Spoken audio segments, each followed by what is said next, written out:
Hello, y'all.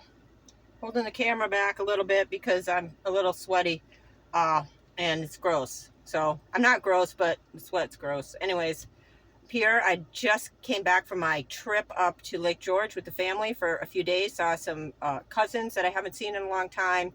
Just had a blast. And my observation for today was just to say that this is just like a journal, kind of sharing my thoughts as a special needs mom, and that's hugely a label, but it applies to certain experiences. So that's what I'm going to use. And my observation was this: I think that a lot of us know that we're witnessing trauma more often than other situations. But everybody has trauma. So, I think that the world is coming awake and we're realizing how trauma impacts us, and then having our children with extra challenges.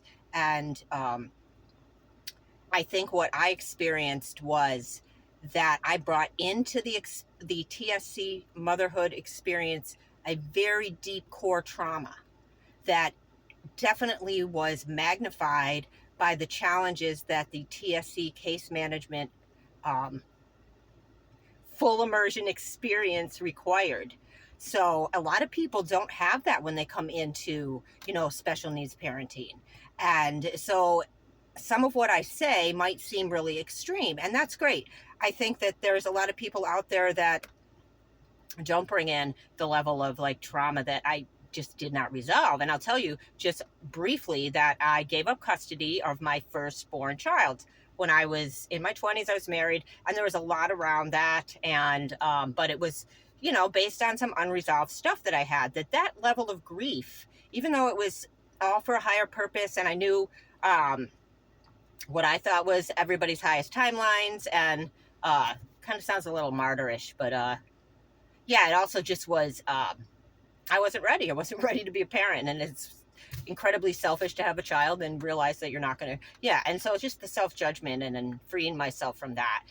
But I wasn't in no way had any above or spiritual or even therapeutic understanding of it. And so I'd get some help and then I'd back out, and then I'd get some help and back out. But once I came into TSC, case management, where you're all over the place all the time with the different challenges with the different organs that are the tumors in them, and the way that it's handled in our medical system, everything was kind of exacerbated in terms of the grief level of grief with diagnoses and just guilt, shame, unworthiness. Really great talk today, Jill. But yeah, and this is no joke. I have to go back and feel that and tell you all that because I'm not trying. I'm showing up to be honest because I was not prepared, and I just feel like I need to say it out loud in case someone else needs to hear it.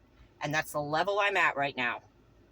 So yeah, and it's been a journey, and seeing that now and just really honoring the fact that um, the traumas were perceived through that lens, through this really grief level lens in a lot of ways. So, uh, not to shock any of you out there or anything, and to also understand that for myself. So now I can understand my children with less in the way. And I think that's the ideal, is that when we're not clouded, we're very aligned, and have cleaned up or integrated our own stuff, we can really see so much more of the beauty of the experience and be honest. What is what. You're not like, oh my God, should I say this? It's triggering my own guilt and shame, that kind of thing. And it's much more of a clear path. And it's a process because then I'm still on.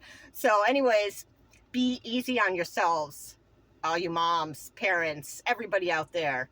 Uh, yeah, I'm going to do it, and we're going to walk through this. It's a beautiful, beautiful game we all incarnated in, and we're kicking ass. I love you.